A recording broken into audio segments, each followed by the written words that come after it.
Hello, pre-calculus friends. Welcome to our discussion on the circle and the ellipse today.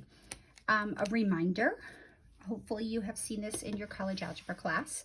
The standard form of the equation of a circle with radius r and center hk is, what's x minus the x coordinate of the center squared plus y minus the y coordinate of the center squared equals the radius squared.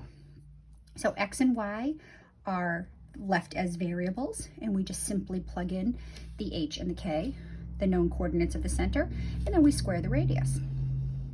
So looking at this equation of the circle in standard form, can you tell me the center and the radius? All right, well, it's not always so super obvious. You have to be careful. We have to look at the signs of the number to the right and the left of the x and y variable. The center is always the opposite of the sign of the number that we're adding or subtracting.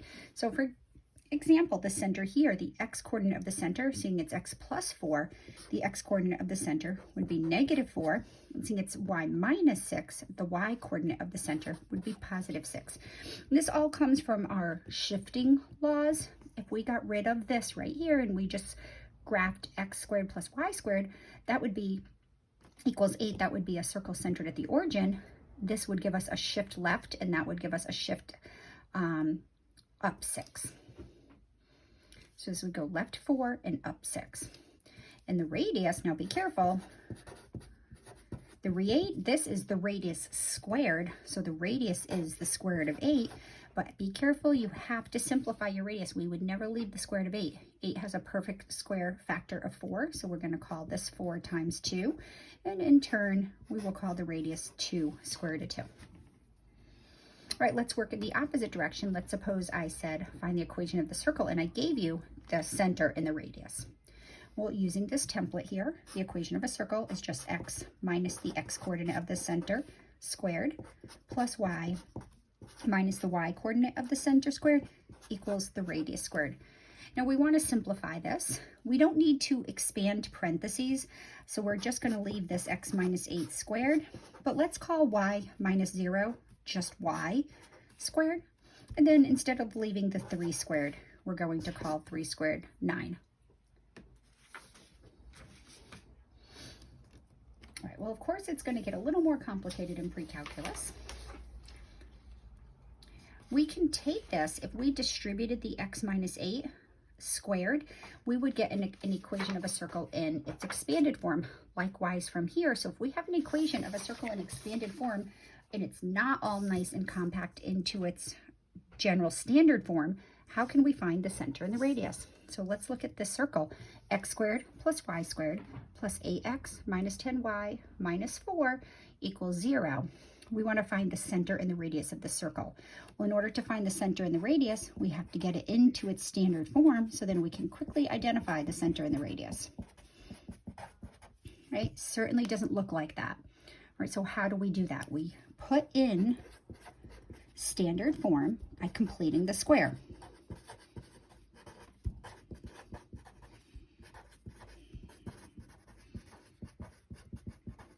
So completing the square is a tricky task. Hopefully you mastered it in a previous algebra class. To complete the square when we have two variables is even a little bit trickier.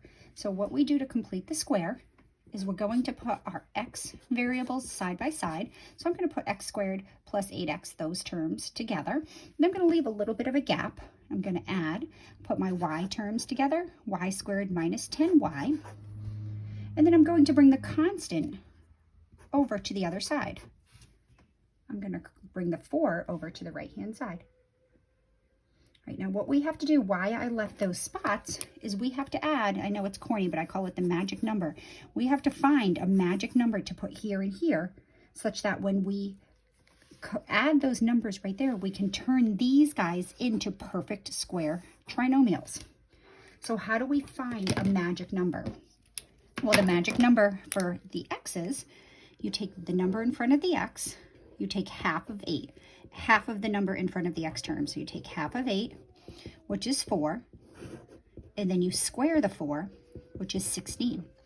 So 16 is going to be our first magic number. That's going to be the magic number that's going to go with the x terms. So this is going to become x squared plus 8x plus 16. But we have to maintain the balance of this equation. So because I added a 16 right in here, I have to add a 16 to the right side of the equation. All right, so now I want to find a magic number to add in this little set of y's so that this whole 2-term expression becomes a 3-term perfect square trinomial.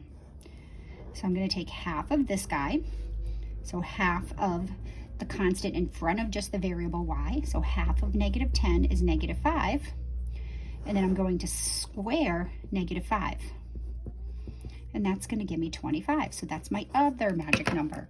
So I'm going to take my y squared minus 10y, I'm going to add 25 here on the left, right next to my y's. And don't forget, we have to add 25 over on the right to maintain the balance.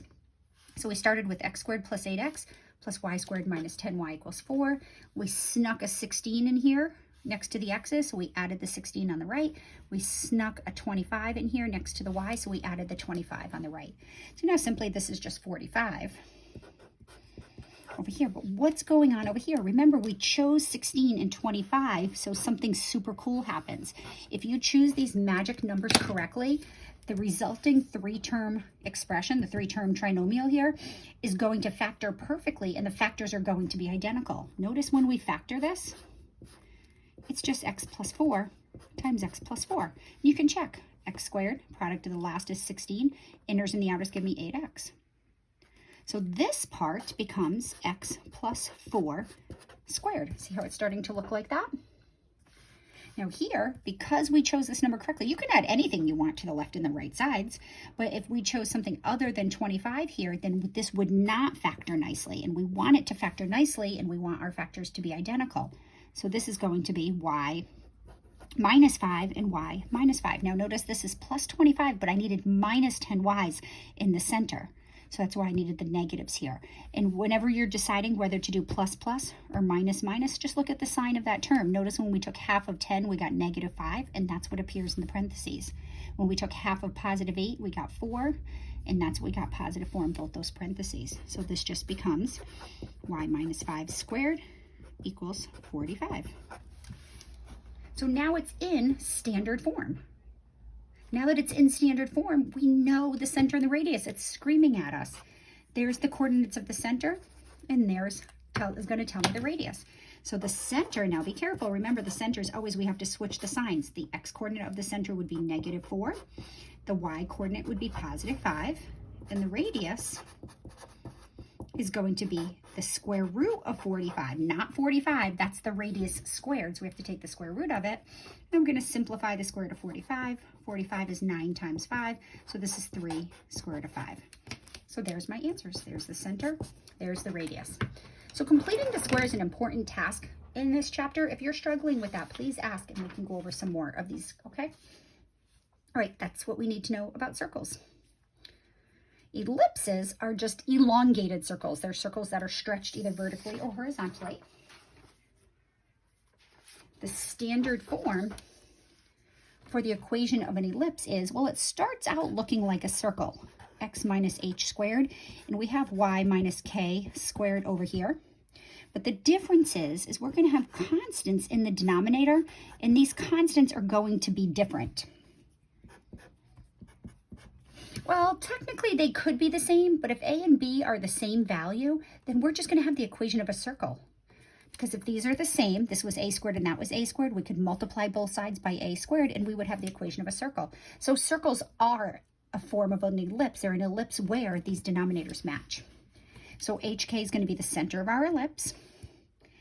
The absolute value of the number under the x term is going to be the horizontal distance from the center of the ellipse to the sides of the graph, and this is b is going to be the vertical distance from the center to the graph. If a is bigger than b, the major axis is horizontal, and we're going to have a horizontal ellipse. If b is b squared is bigger than a, then we're going to have a vertical ellipse. All right, so this distance, let's label that right here. This distance right here from the center to the left side is a. And this distance is also A. So this here, we would have A smaller than B. So the right to left distance is always what's under the x's. So just think you go right and left like parallel to the x-axis. Up and down, this distance is going to be B. This distance is going to be B. Right, this distance is B, and that distance in here is B. All right, we're going to talk about one more thing. Don't forget that the way ellipse is defined, it has 2 points called the focus, first focus, and the second focus. This distance from here to here is called C. We're going to call that C. C is the distance from the center to the focus. Now, the center, don't forget, we just call HK. So the distance from the center to each focus we call C, and we'll determine a template for that in a moment. So in this case, the distance would be vertical. That would be C. And here's my other focus right here, and that would be C. My center would be right in here. So there's a lot going on in here. Keeping in mind if A and B are the same, we're just going to have a circle. All right, so finding this distance where the focus is from in reference to the center, well, we have this great little template that's explained in your textbook. But given a ellipse in standard form, the distance C to the foci are located, the foci are located from the center can be used using the foci formula, which is C squared is going to be the absolute value of A squared minus B squared. So it's just going to be a cool little template. We're going to use the horizontal distance if A is bigger than B, or A squared is bigger than B squared. So we're going to go this way to find the foci. If B squared is bigger than A squared, we're going to go vertically to find the foci. So we'll do that in a minute. But that's a template that's going to be very helpful for us. All right, so from all the information given, let's graph the ellipse defined by x plus 2 squared over 16 plus y minus 3 squared over 9. So from here, we have A squared equals 16. So A must equal 4. Here we have B squared equals 9. So B must equal 3. And we have the center, just like our circles, the center, it's always switching the sign. So the coordinates of the center are -2 and +3, always opposite the sign. So remember, the center is not part of our graph. It's just used to help us draw the graph. So I'm going to use a yellow pen. So I'm going to go -2, right, and up 3. So here's my center right there. And then A is the horizontal distance from the center to both sides of the graph. So I'm going to use a darker color here. So I'm going to start at -2, and I'm going to go 4 units to the right. So 1, I'd be at -1. 0, I go 2 units. 1, I went 3 units, 2. So this is going to be the right side of my ellipse. And then to go 4 units to the left of -2, that's going to take me to -6. So that's the left and the right sides of my ellipse. And then we go 3 up and 3 down from the center. So 3 up from 3 would be at 6. And 3 down from 3, oh, it's going to brush right up against the x-axis here. Now I think you just need to plot those points in Alex, and once you plot those points and you hit draw, it's going to draw the ellipse for you. It's hard to find points. They're usually not nice coordinates, but usually those 4 will be sufficient to draw our ellipse. Right there. So that would be our ellipse. Right? So this axis right here that cuts through this, seeing this is the bigger one right here. This is 4 units across right here from the center. So my center is at the point -2, 3. Right? And this would be what we call our major axis. It's the larger one in this case. And then the smaller axis is the vertical one this time because B is less than A. So this will be my minor axis.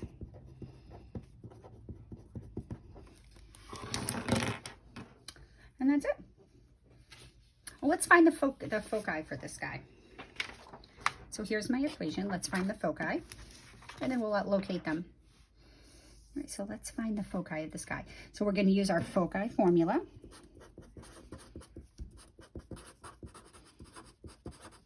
We're going to do c squared. It's going to be the absolute value of a squared minus b squared.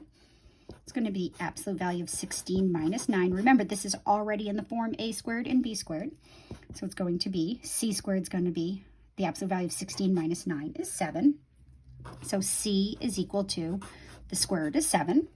And we're going to have to, in order to look at this on the graph, we're going to have to approximate that. So if we pop square root of 7 into our calculator, I think it's about equal to 2.6. So now remember, this is the distance from the center on the major axis.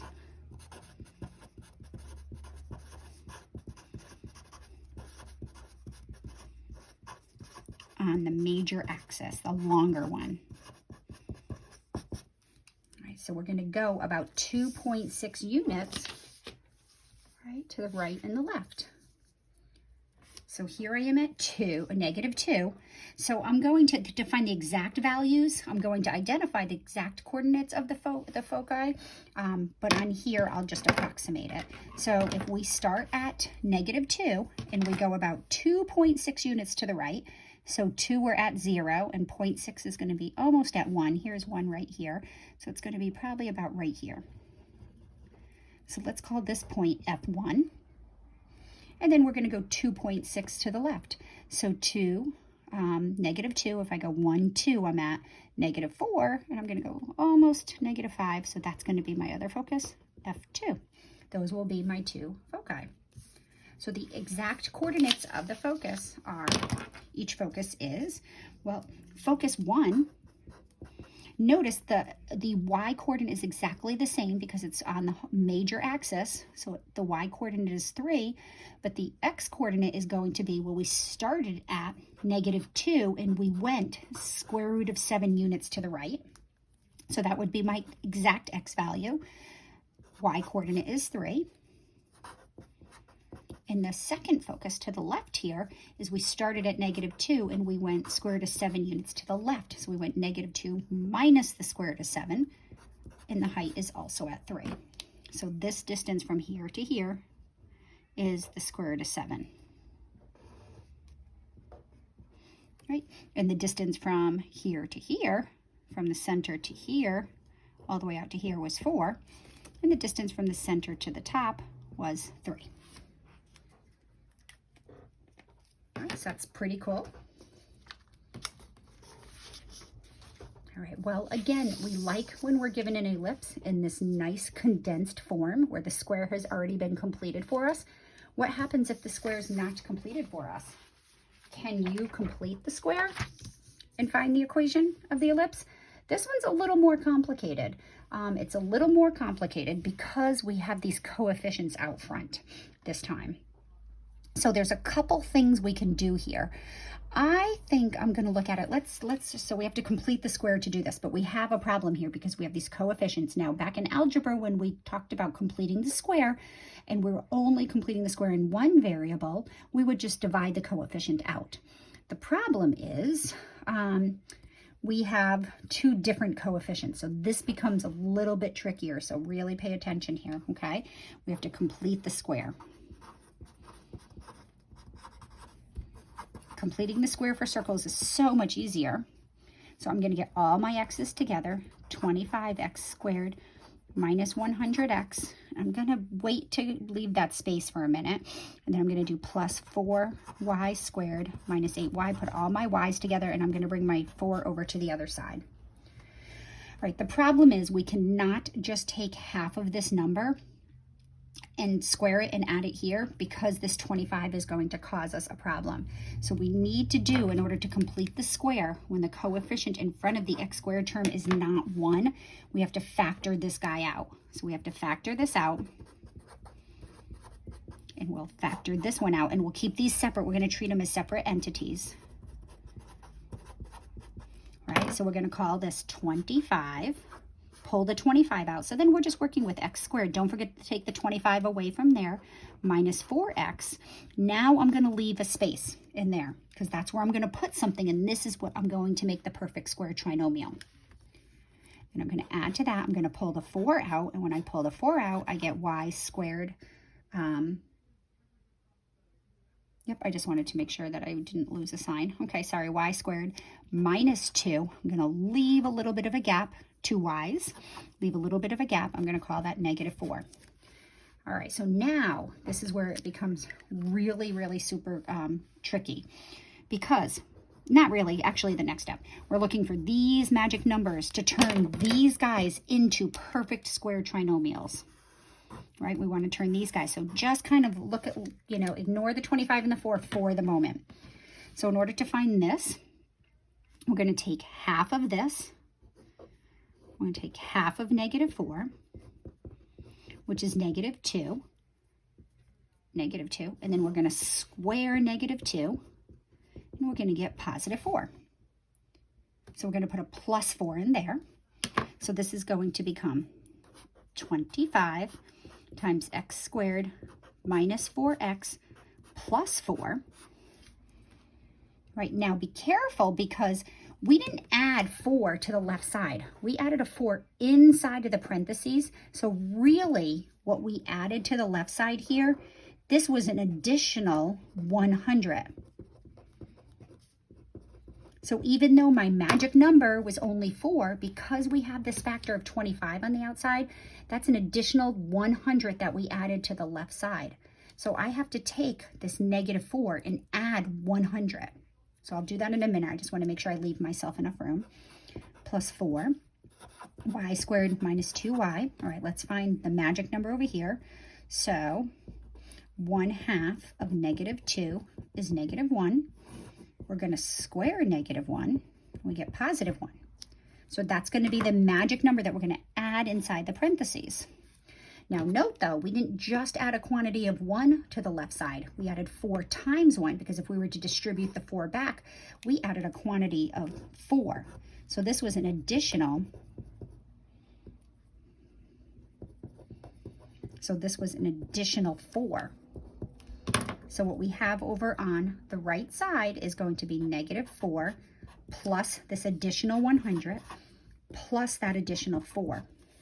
So this is really, really super important that you remember the magic number is not what we're adding to the right side now because the magic number is stuck inside these parentheses with a coefficient out front.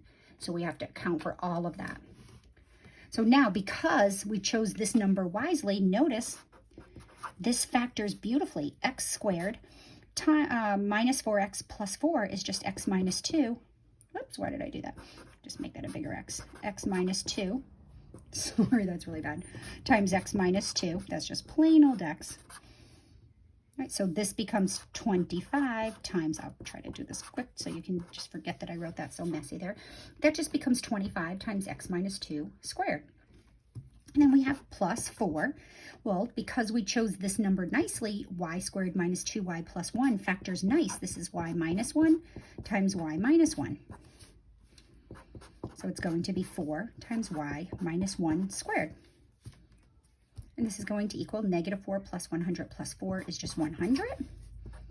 It's going to equal 100. Now remember, we want to get it into this form right here, this standard form, flipping all the way back here, right? We want it to look like this. We need a 1 over on the right-hand side in order for it to be in its standard form.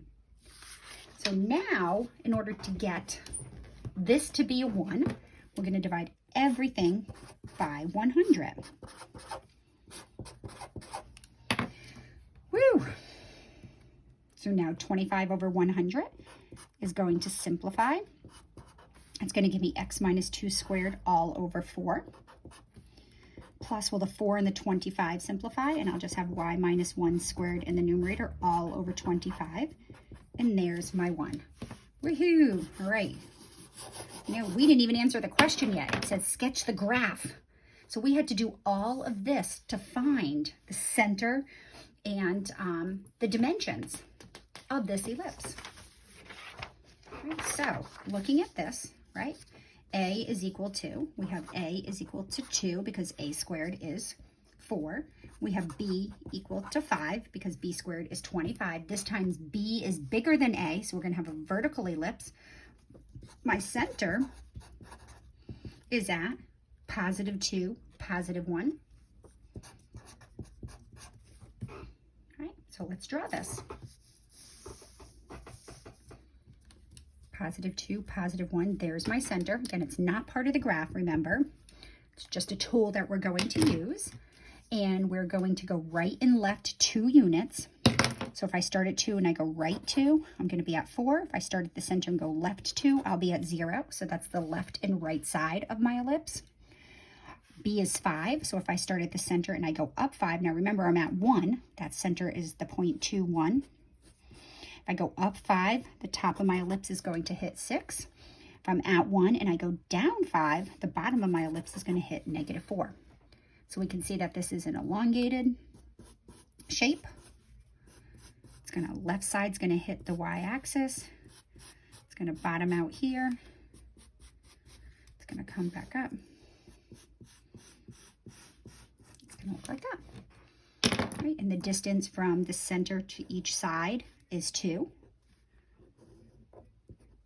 The distance from the center to the top is 5. The center is at 2, 1.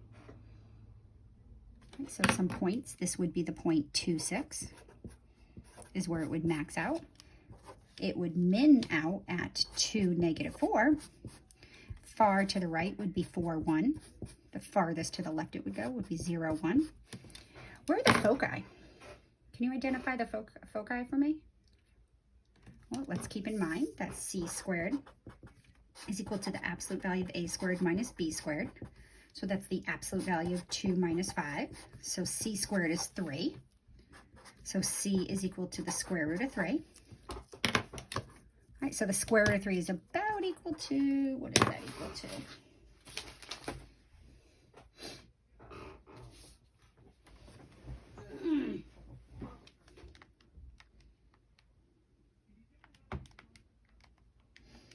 1.7-ish. Right. So I'm going to start here at the point 2, 1, and I'm going to go on my major axis. So we're going to go in the vertical direction for vertical parabola. So we're going to go up about 1.7. So here I'm at 1.